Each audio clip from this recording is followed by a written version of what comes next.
President Zelensky has welcomed a decision by the US to supply Ukraine with armoured fighting vehicles for the first time.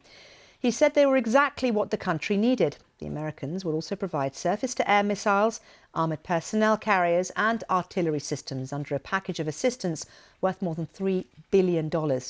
It follows a decision by Germany to give Ukraine 40 armoured troop carriers. Well, let's go to Ukraine now. I want to take you to Kyiv and the Lavra. It's a 1,000-year-old Orthodox Christian monastery where a Christmas service is being held. Of course, it is Christmas for the Russian Orthodox Church, and this is the first Christmas service in the Ukrainian language being held in the Lavra. And I want to cross live now to outside the church, and the BBC's Hugo Bachega, who joins me now. And Hugo, first of all, Merry Christmas. How has Christmas been celebrated today in Ukraine?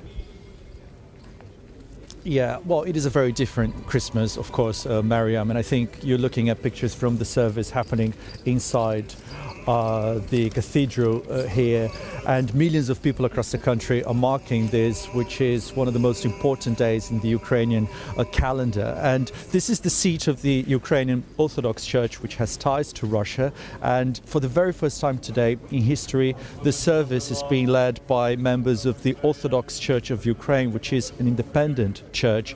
It gained independence 4 years ago. So many here are celebrating this day, a very significant moment.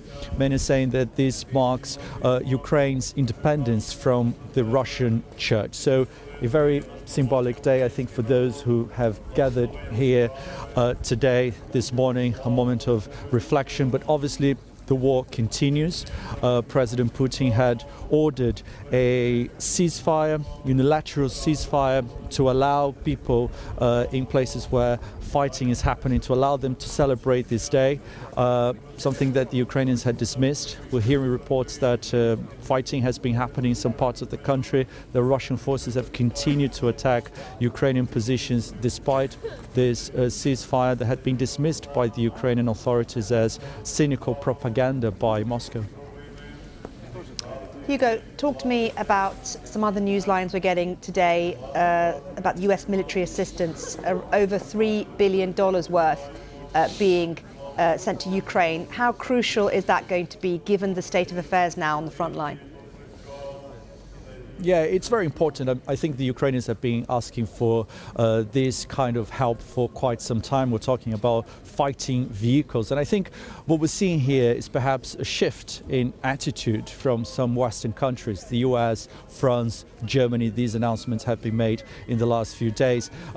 We've seen that during the war, they were reluctant to provide this kind of help, these fighting vehicles, because they were perhaps concerned that this could be seen as an escalation by Russia and could be, could trigger an escalation. So I think we're seeing perhaps here a change in attitude, and the Ukrainians are preparing the next phase of this counter-offensive. Obviously, weather conditions, winter here has slowed down the pace of the Ukrainian offensive, and the authorities are saying that they're waiting for weather conditions to improve so that they can resume their counter-offensive to try to take back territory. So this is going to be celebrated by the Ukrainians here. They say that this is exactly what they need to go ahead with this offensive and to try to take back a territory that's now under occupation. And just seeing what's happening behind you, Hugo, I know that this, of course, is a difficult and very different Christmas for Ukrainians, but how is it that they celebrate this day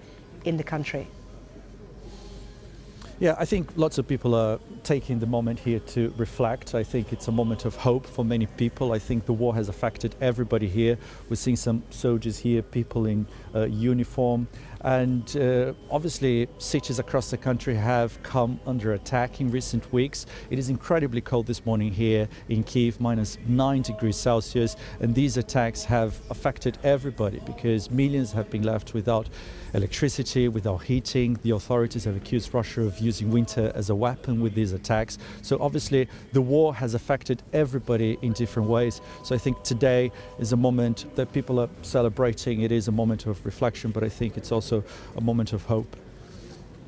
Hugo, as always, thank you very much indeed. Hugo Bachega, our correspondent in Kyiv, outside the Lavra.